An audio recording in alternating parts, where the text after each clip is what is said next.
This is our home in China. We spent $220,000 on this apartment when we got married. It's over 20 years old, on the 7th floor, and has no elevator. For us, and for many Chinese families, a home means much more than just a place to live. Today, we'll show you around, share our renovation costs, and talk about why owning a home means so much in China. Hi everyone, I'm Wang, and this is my husband Liu. We are a married couple living in China.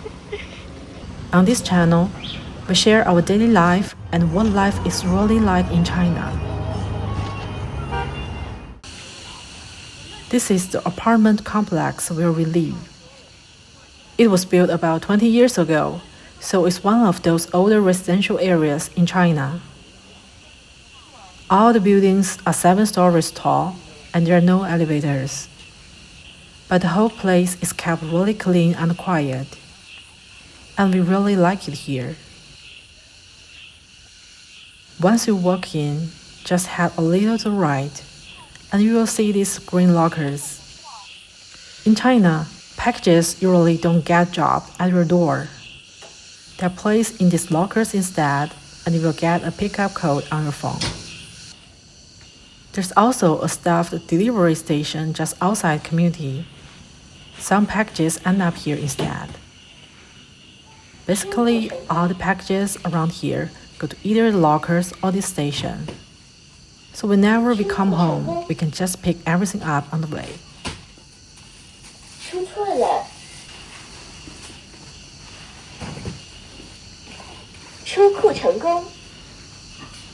And this is where we take out our trash. Every morning, someone comes by to collect it. Our apartment is on the 7th floor. I will spare you the workout. And here we are. Before we go inside, see this red Chinese character on our door? This is Fu in Chinese. It means good fortune. Around Chinese New Year, almost every family puts one on their front door.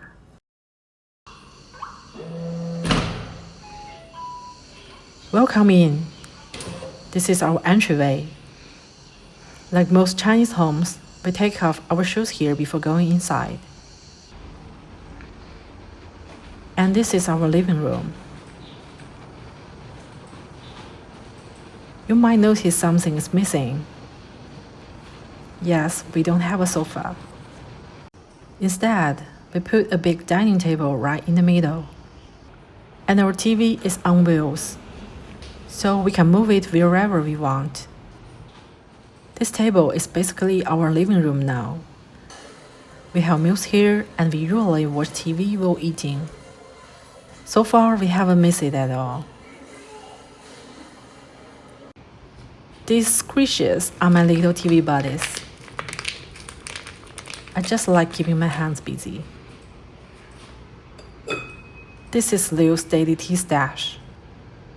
He drinks Chinese tea almost every day. And these metal boxes, they used to be cookie boxes. Now they store random things. The cookies are gone, but the boxes stay forever. This is my desk. And look, we already have 18 subscribers. Thank you so much for watching, subscribing, liking our videos, and for all the kind words and encouragement. Let's check out the balcony. In northern China, most balconies are enclosed with glass windows. It keeps out dust and gives us some extra indoor space. And of course, many people use it for drying clothes. We actually have a dryer now, so we don't really hang our clothes here anymore, except for our bath towels. And this is our bookshelf. Books on top, storage on the bottom. Those books are on the right side, mine are on the left side. And right in the middle is my little collection of mini handbags. I know they don't really serve a purpose, but they really make me happy.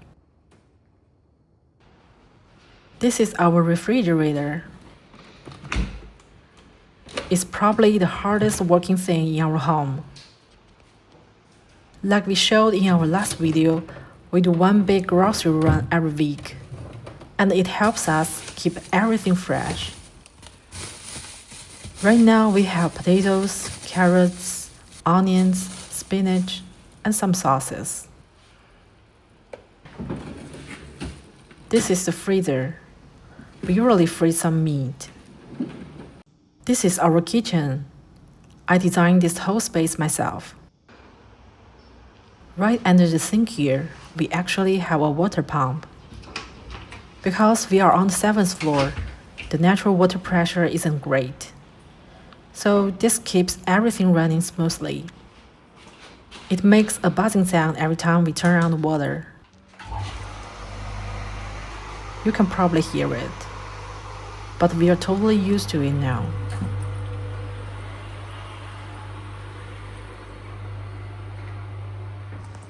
Right above the dishwasher, I turned this empty gap into a small drawer for our utensils.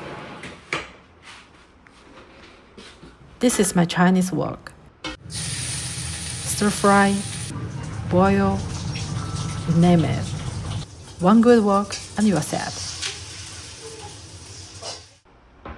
This is our gas stove and range hood. In China, if you use a gas stove, the kitchen needs to have a separate door and a window.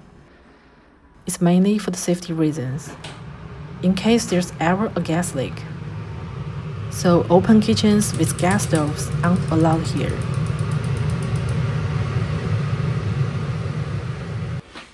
I designed all the storage inside these cabinets myself. Pots, bowls, spices, everything has its own place. And this is my favorite part of this kitchen, the 2-level countertop. The sink area is higher and the cooking area is lower. I actually customized this to fit our exact heights. So when we are washing and cutting vegetables, we don't have to bend over too much. And when we are cooking, our arms don't get tired. Honestly, our backs are very thankful for this decision. This is our storage room, where we keep things we don't use very often. Now let's take a look at our bedroom. Our bedroom is pretty simple. A wardrobe and our bed. And that's all we will need. This is our bathroom. Actually, this is probably my favorite renovation in the whole apartment. In many Chinese apartments, the toilet, sink, and shower are usually all in the same room. But when I was in Japan, I noticed that they separated these areas completely, and I really love the idea. The biggest advantage is that all the water stays in the shower area. But what we love even more is we can actually use the bathroom at the same time. Small thing, but it makes daily life much easier. Of course, not everything in our home is perfect. The shower door is broken, and the bathroom light is also broken. We haven't fixed them yet. For now, we can still live with it. But check this out. This sink cabinet has no bottom panel. I designed it this way to fit one specific thing. Any guesses? Let me know below. Now let's take a look at the other bedroom. This room is a little messy right now, but there's a reason. A few days ago, we had a really heavy rainstorm, and because our apartment is on the top floor, rainwater started leaking through the wall. The water was coming down so fast, we couldn't stop it. At that moment, I was really worried that the water might damage the floor or even leak into the neighbor's place. We really don't want any unexpected expenses right now. Luckily, Bill came up with a solution. He used a piece of plastic sheeting with tape attached to it, stuck it to the wall, and created a path for the water to flow directly into a bucket. Look at this setup. Honestly, I have to say, I married someone who stays calm when things go wrong. The ceiling still hasn't been repaired yet, but for now, the little system is still working. So how much did this apartment actually cost us? We paid 1.5 million yuan, about $220,000. The down payment was 470,000 yuan. And we took out a 20-year mortgage with a monthly payment of around 5,600 yuan. When we bought this apartment, both of us had jobs at that time, so the mortgage wasn't too stressful. But buying the apartment was only the beginning. We spent another 300,000 yuan on renovation, about $44,000. Why did it cost so much? Because this apartment was already more than 20 years old. The wiring was old, the pipes were old, and many things inside the apartment just didn't work for our lifestyle anymore. So we completely renovated the inside, stripping it down to an empty concrete space, and then rebuilding it from scratch. Actually, this kind of renovation is very common in China. Many new apartments in China are also sold as completely empty spaces. So whether you buy a new home or an older one, renovation is usually a huge project.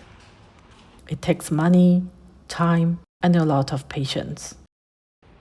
We worked hard, saved up, and built this home completely on our own. This is something we are really proud of.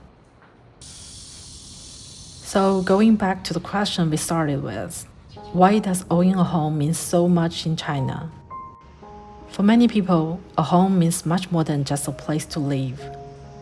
Every year, many young people leave their hometowns and move to bigger cities like Beijing, Shanghai, and Shenzhen for better jobs, more opportunities, and a better future.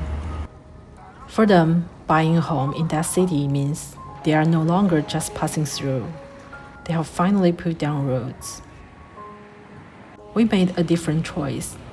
We stayed close to our families. But deep down, we were looking for the same thing, a place where we could build our life together. That's why we chose this apartment. It's only about 20 minutes from both of our parents. We know this home isn't perfect. It's old, there's no elevator, and well, it leaks when it rains heavily. But honestly, we love it, because this is where our life together began. So this is our home in China. When we bought it, everything was going to plan. But we never expected we'd one day have zero income, living off our savings. If you want a full story on that, or have any questions about living in China, let us know in the comments. Thank you for watching. See you next time.